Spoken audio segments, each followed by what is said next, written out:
Hola, ¿qué tal? Buenas noches, mis estimados amigos. Les mando un fuerte abrazo donde quiera que se encuentren. Espero que todos estén muy bien y que tengan un excelente martes. Y antes de comenzar esta nota, los invito a suscribirse a mi canal, active la campanita de notificaciones, presionen en todas para que ustedes sean los primeros en estar informados.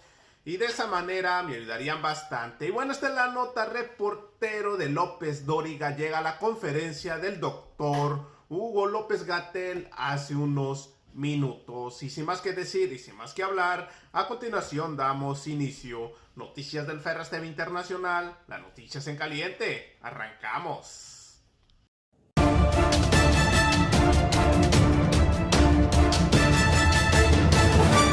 Noticias del Ferras TV Internacional.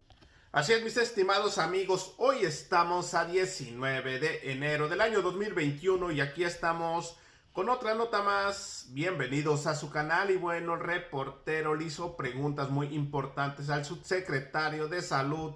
Y bueno, amigos, ¿cómo debería de ser? El doctor Hugo López-Gatell lo puso en su lugar y bueno, ahí no quedó todo, pues también tundió a los prianistas. Por culpa de ellos hay mucha gente con obesidad, entre otras enfermedades. Y bueno, amigos, sin más que decir, a continuación les presento el video. Acompáñenme. Es 19 de enero y estamos en el Palacio Nacional de México, en la Ciudad de México, y vamos a iniciar la conferencia de prensa sobre COVID-19, la pandemia causada por el nuevo coronavirus SARS-CoV-2. Como hemos establecido en los últimos días, los días más recientes, vamos a mantener en paralelo estos dos elementos de información. Por un lado, el avance del programa de vacunación y también, en primer lugar, cuál es el estado que guarda la epidemia. Esta mañana, en la conferencia matutina del presidente López Obrador, en el segmento de los martes, El Pulso de la Salud, presentamos también, como ya es costumbre, las gráficas de las curvas epidémicas de casos, de defunciones y de hospitalizaciones para las 32 entidades federativas. Y es conveniente que todos y todas sepan cuál es la situación de la epidemia en cada una de las entidades federativas de la Ciudad de México y los estados en donde ustedes residen. Porque, como se pudo ver esta mañana, les recomiendo, quien no lo haya visto, le eche un ojo a la situación en cada una de las entidades federativas, verán que ocurre lo que hemos comentado desde el inicio de la epidemia. Cada entidad federativa tiene distintos ritmos de ocurrencia de la epidemia, mientras que algunas están en una fase de control sostenido, como es el caso de Campeche, otras están en una rápida crecimiento del número de casos, el número de hospitalizaciones, y otras se encuentran en periodos variables, suben y bajan, y cada entidad federativa tiene un patrón, una manera de presentar la epidemia. Esto tiene que ver con muchísimas variables, muchísimas situaciones, entre otras la densidad poblacional, la manera en que están agregados los asentamientos humanos, los poblados, la movilidad que ocurre en el espacio público para cada una de las localidades y también la movilidad entre entidades federativas. Pero en general tenemos una tendencia a la alza todavía en general en el país y en varias entidades federativas que ya estaban en una fase de descenso regresaron a una reactivación. Estas, insisto, recomiendo mucho que sean revisadas, desde luego como todo el material que aquí presentamos o que producimos para fines de entender la epidemia es público, y dos más presentan el mismo síndrome dentro de los 15 días posteriores a los primeros dos enfermos.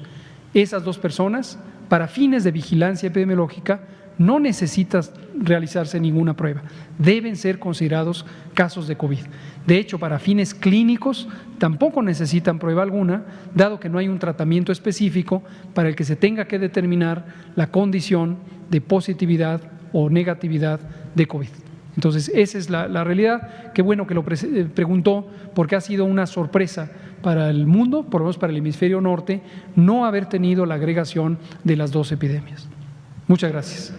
Héctor Herrera, por favor. Sí, gracias, doctora. Buenas noches. Héctor Herrera Argüelles, Grupo Fórmula y columnista en López Dóriga Digital. Ahora le quiero hacer tres preguntas, doctor, por favor. Una por una, por favor, si me lo permite. Con gusto. Hoy me llamó mucho la atención que la Organización Panamericana de la Salud está lanzando una muy severa crítica a toda la región de las Américas, México, Brasil, Estados Unidos, Perú, toda la región. De hecho, la doctora Etienne califica como un fracaso, tal cual, el manejo de la pandemia y dice que los gobiernos deben responder o deben hacer una mayor expansión de sus esfuerzos para detener la pandemia. En un ejercicio de autocrítica, doctor, y no solo como gobierno, sino como sociedad, ¿qué nos ha fallado a estas alturas de la pandemia? Para tener estos índices de contagio y de hospitalización, reitero, no como gobierno, sino como sociedad, porque entiendo que esto es un asunto de conjunto. ¿Qué nos ha fallado, doctor, a estas alturas? Sí, muchas gracias por la pregunta, Héctor. El formato de la pregunta es análogo al que oímos repetidas veces durante 2020. Cuando uno aborda una materia técnica, el pensar en fallas, que en periodismo supongo que puede tener cierto atractivo, ensombrece un reconocimiento objetivo de las cosas. Y en general, si uno formula sus propias reflexiones, pueden estar sujetas a sesgo. Precisamente aquí hay un ejemplo de sesgo en donde uno pudiera ser o demasiado estricto o demasiado complaciente. Y ese formato de blanco y negro, fallas, triunfos, éxitos, fracasos, tiene poca utilidad en ciencia, en técnica. Lo que es más útil es tener una reflexión crítica y autocrítica sistemática.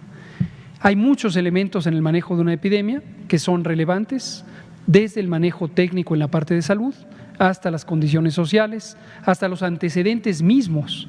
Por ejemplo, y esto lo hemos dicho aquí muchas veces, ¿qué le ha fallado a México que lo pone en la condición de salud que tiene hoy?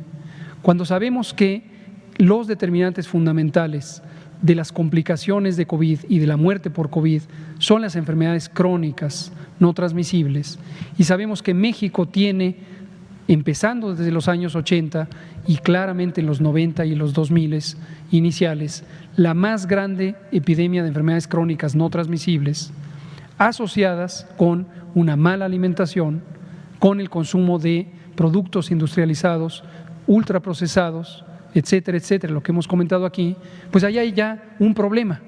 Y el problema no inició con la pandemia de COVID, es de las causas estructurales, pero que tiene un impacto enorme, enorme, enorme, enorme, porque no podría explicarse la mortalidad que ocurre en México por COVID si no tomara uno en cuenta esto. Otro fallo enorme, y es mucho más antiguo, pero más importante quizá por todas las implicaciones que tiene en todos los aspectos de la vida, es la desigualdad social y económica. México es un país que, partiendo ya de una sociedad muy desigual en términos económicos, arribó a los años 80, cuando vinieron estas reconversiones o reestructuraciones económicas globales, y fue uno de los países que, de ser desigual, se convirtió en un país mucho más desigual. Se polarizó la distribución de la riqueza, para decirlo de manera simple y que todo el mundo lo tenga claro, en muy pocas manos se concentraron enormes fortunas, y esto obviamente a costa de que se empobreciera la gran mayoría del pueblo de México. Estas son estadísticas conocidas ampliamente por todo el mundo, por organismos financieros internacionales, el Banco Mundial, Fondo Monetario Internacional, por mencionar algunos, donde se sabe que la mitad de la población mexicana vive en condiciones de pobreza. Y si sumamos a las personas que viven al día, tenemos casi 3/4 partes de la población sin una capacidad sostenida de ahorro que le permita enfrentar este tipo de eventos con una mayor flexibilidad y que permita al propio país tener modelos de manejo epidemiológico de la influenza que pudieran tener mayor viabilidad en la medida en que no hubiera esta polarización económica, por mencionar algunos de los elementos. Entonces, la pregunta debe ser formulada, bueno, la pregunta es libre a usted y siempre le agradezco las preguntas, igual que a todos y todas, se formula como sea, pero es muy importante no perder de vista, porque si no, sobresimplificamos, tenemos una visión de muy corto alcance sobre pequeños elementos muy puntuales. Ahora, la buena noticia es que, conscientes de que la crítica externa es importantísima cuando viene de personas competentes, de personas sin otro tipo de fines y que además tienen la buena voluntad de hacerlo. Pedimos al Instituto Nacional de Salud Pública, ya desde el año pasado, el apoyo para que congregara a una comunidad de personas expertas que hicieran precisamente la reflexión que a lo mejor la doctora Etienne está planteando. Próximamente, mañana les confirmo la fecha, pero va a ser en la próxima semana, vamos a tener la presentación pública de esos resultados. Ya nos hicieron una presentación preliminar, hay un documento técnico muy enriquecedor y participaron instituciones tales como el propio Instituto Nacional de Salud Pública, varios otros institutos nacionales de salud, el INER, cardiología, por mencionar algunos, nutrición. Participaron también la UNAM, la Universidad Nacional Autónoma de México, el CIDE, participó también el Colegio de México, por mencionar algunos, la Comisión Económica para América Latina de las Naciones Unidas, la propia Organización Panamericana de la Salud. Y la regla de trabajo fue: aquí se viene a criticar sin censura, sin limitación, con la única condición de que sea una crítica bien fundamentada y formulada de manera clara para que pueda ser útil. Entonces, esta pregunta la vamos a poder responder en voz de personas expertas independientes de nosotros. La crítica, yo entiendo que la doctora Etienne ha de saber de esta coyuntura, de estos antecedentes que también nosotros ya sabemos, que nos ha explicado. ¿Cómo entender entonces esta crítica literal? Ella dice que ha sido un fracaso. Yo no entendería entonces que una persona que quiere colaborar les diga a los demás que están fracasando en su… Claro. Entonces, ¿cómo entender entonces esa Yo le creo lo que usted me severa, dice. Sí, ¿no? le creo lo que me dice, pero solo me está diciendo esta frase. Okay. ¿Por qué no nos allegamos de más información? Vemos qué dijo exactamente, cuáles son los elementos de su crítica, en qué consiste su apreciación, que fundamenta su apreciación de este término fracaso. Veamos el texto original, desde luego, de las palabras de la doctora Carissa Etienne, sí, a quien respetamos mucho como directora general de la OPS.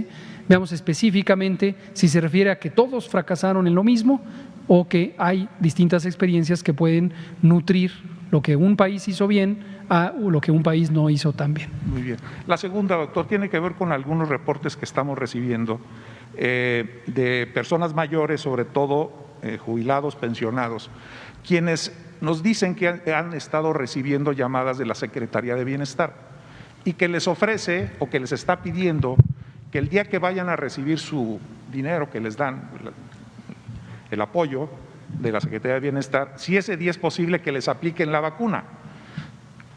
Algunos malpensados están ya pensando que esta es una especie de utilización electoral de la vacuna. ¿Qué podría responder a eso? Respondo mucho, me interesa que esto quede muy claro. Joaquín López Dóriga, en donde usted trabaja en el portal y hace la columna, le mandamos un saludo a Joaquín López Dóriga, frecuentemente me entrevista y me da mucho gusto porque me permite hacer toda clase de comentarios pertinentes para informar al público. Y también otros medios, Milenio fue otro, que sacaron esta idea. La idea que se dijo es: la Secretaría de Bienestar le está llamando a las personas para ofrecerles vacuna a cambio de ir a los puestos donde se reparte el dinero de los programas sociales. Qué bueno que esta confusión, no creo que sea malintencionada ni que sea una fabricación, pero indudablemente es una confusión, se presentó porque nos permite que no se nos vayan a confundir las personas adultas mayores y sus familias. Las llamadas que se están haciendo, efectivamente están haciendo, con base en un cuestionario que validamos en la Secretaría de Salud, cuyo propósito es múltiple. Número uno, informar que la vacunación para personas adultas mayores está próxima a iniciar. No este viernes, como dijeron algunos de los comunicadores, no este viernes. Toda la vacuna que llegó hoy todavía se va a seguir utilizando para proteger a las y los trabajadores de la salud. Todavía no empezará esta semana la vacunación para personas adultas mayores. Lo segundo es completar una encuesta de aceptación de la vacuna. Tenemos ya algunos otros elementos que provienen de la propia Encuesta Nacional de Salud y Nutrición, en SANUT, que hizo el Instituto Nacional de Salud Pública, pero esta es una encuesta nueva con el propósito de reconocer qué proporción, qué porcentaje de personas de ese universo, adultas mayores, podrían no estar interesada en este momento en vacunarse. Les comento algunos resultados preliminares. 71% acepta la vacuna, 22% en este momento no está en deseo de ser vacunada. Estas son personas de 60 y más, principalmente en el ámbito rural. De quienes aceptan la vacuna, 61%, además de que la aceptan, pueden movilizarse a el punto de vacunación, pero 11% acepta la vacuna y no puede desplazarse al punto de vacunación. Y este es el tercer objetivo de estas llamadas: identificar con antelación quiénes son las personas que podrían tener un reto para llegar a vacunarse, porque esto nos lleva a organizar el operativo de campo, incluyendo un número sustancial de brigadas correcaminos acudiendo a los domicilios. Entonces, todo esto es la preparación logística del programa de vacunación Correcaminos. Dada la historia de fraudes y abusos electorales que ha habido en este país por sucesivos e innumerables gobiernos precedentes, no es de extrañar que haya este nivel de sensibilidad social, lo cual me parece muy importante, de aversión a cualquier práctica de manipulación política o electoral de los programas gubernamentales. Qué bueno que lo haya y qué bueno que las y los comunicadores tengan esta enorme sensibilidad. Pero con total tranquilidad, con total certidumbre, les decimos, no es el caso. La instrucción número 1 del presidente López Obrador, instrucción con la que además estamos muy orgullosos, muchos o la mayoría o todos los funcionarios federales, de participar, es: esto es un programa del Estado, del gobierno mexicano, se paga con los impuestos, el costo de las vacunas viene de lo que pagamos por impuestos y demás contribuciones, viene del Tesoro Nacional, no es de un partido político, no es de un grupo político, no es de nadie, es de todos. Entonces, no debe usarse para fines distintos, como suele ponerse en la leyenda, a los objetivos del programa. Y en especial no se nos debe olvidar que los delitos electorales ya son considerados graves. Entonces, si alguien comete un abuso y una malversación de los fondos públicos por utilizarlos con otros fines, debe ser denunciado, definitivamente. Pero no es el caso. Entonces, la noticia que hoy difundieron algunos nos ayuda a hacer patente: 1, no empieza este viernes la vacunación para personas adultas mayores, vendrá después. 2, ya hay que empezar a prepararse en sus casas y desde luego nosotros en el gobierno. 3, no tiene nada que ver el proceso de entrega de los recursos del programa de adultos mayores con el vacunarse o no vacunarse. De todos modos, alguien puede decir: no recibo el programa, pero me debo vacunar. Y toda persona adulta mayor tiene derecho a vacunarse. Y nos interesa que lo haga. Muy bien. La última, gracias por la favor. paciencia, doctor. Sobre lo que llega mañana, el cargamento de sustancia activa proveniente de Argentina, ¿ya podemos hablar de dosis o cuál es el proceso? Que nos dé pues, detalles de cuánto llega, cuánto se tarda el proceso y cuándo esas vacunas estarían aplicando. Con mucho gusto, claro que sí. Muchas gracias. No, al contrario, Héctor, esto también es importante para que no haya confusión. Hoy llegaron por la mañana 219,000 dosis, un poco más de 219,000 dosis para usarse de manera directa, inmediata. Esta es la vacuna Pfizer.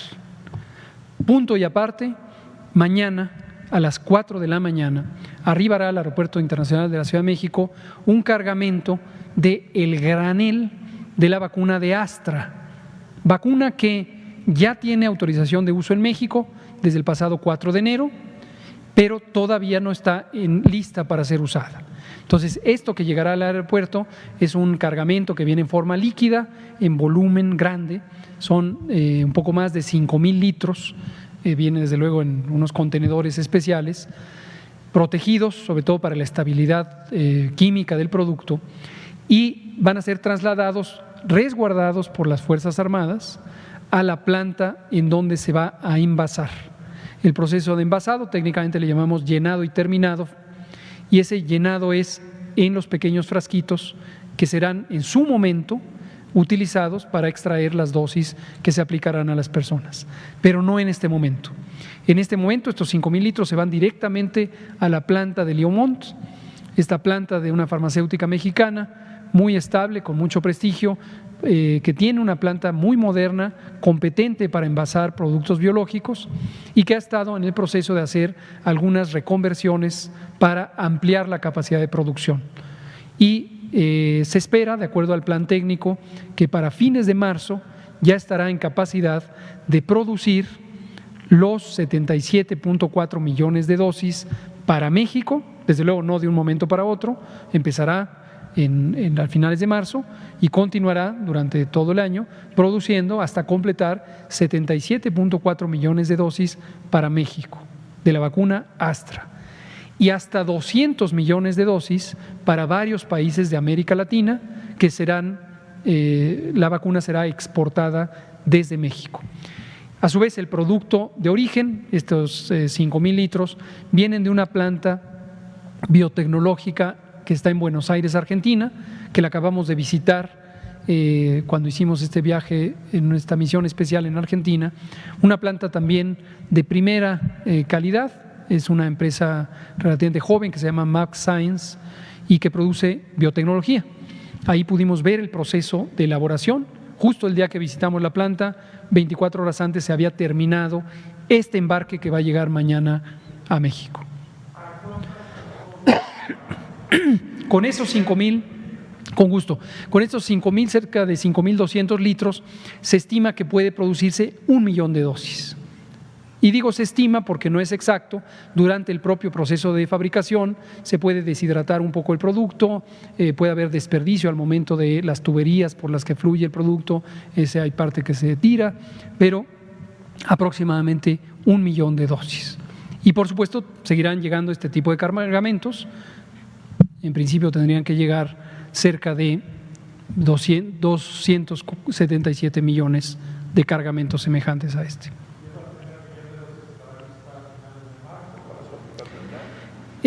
Perdón, 270 cargamentos. Estarán para aplicación en marzo, sí. No necesariamente es este producto, digamos, lo que llegue hoy no es que es la que veremos el 28 de marzo.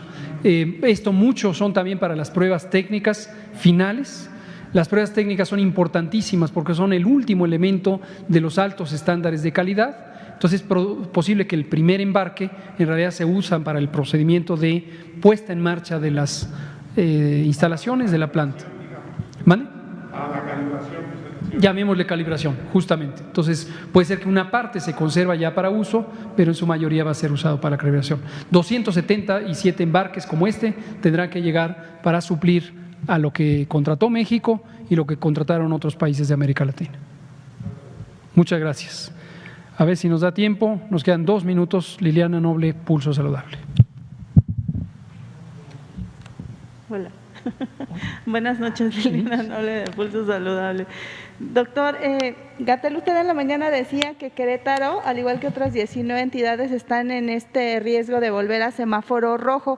Hay una tipificación, no estoy bien utilizando ese término, pero bueno, hay una manera de saber exactamente si de estos 19, qué lugar ocupa ciertamente Querétaro. ¿Esto se puede saber o solamente son riesgo general de todos ellos? Sí, conviene no hacerlo de esa manera porque la metodología del semáforo no está diseñada para ponerlos en orden del primero al último. En realidad, además, es muy variable, como lo pudimos mostrar esta mañana y lo hemos mostrado muchas veces. Las curvas epidémicas, hay estados que después de un periodo sostenido de descenso súbitamente empiezan a subir, hay otros que han estado en una prolongada meseta y hay unos que han tenido subidas y bajadas, cada uno tiene un patrón de ocurrencia diferente. Entonces, en un momento dado, si pretendiéramos, que no es factible técnicamente, ordenarlos por riesgo, es posible que en la siguiente quincena ese orden ya cambió. Entonces, no es informativo tampoco. Así es, mis estimados amigos, como terminaron de ver el video del doctor Hugo López Gatell, dice que el gobierno de México va a comprar millones de vacunas con varias empresas. Y bueno, amigos, el doctor da buenas noticias. Y bueno amigos, hasta aquí llegamos con otra nota más. Recuerda, si no te has suscrito a mi canal, suscríbete. Es totalmente gratis, no tiene ningún costo. Comparte este video para que los mexicanos se enteren de la realidad de lo que está pasando en nuestro hermoso país. Regálenme un like, nos vemos en la siguiente noticia. Su amigo y servidor, Noticias del Ferras TV Internacional. Las noticias en caliente. Gracias, buenas noches, nos vemos mañana. Cuídense. Suelta la cumbia Ferraz.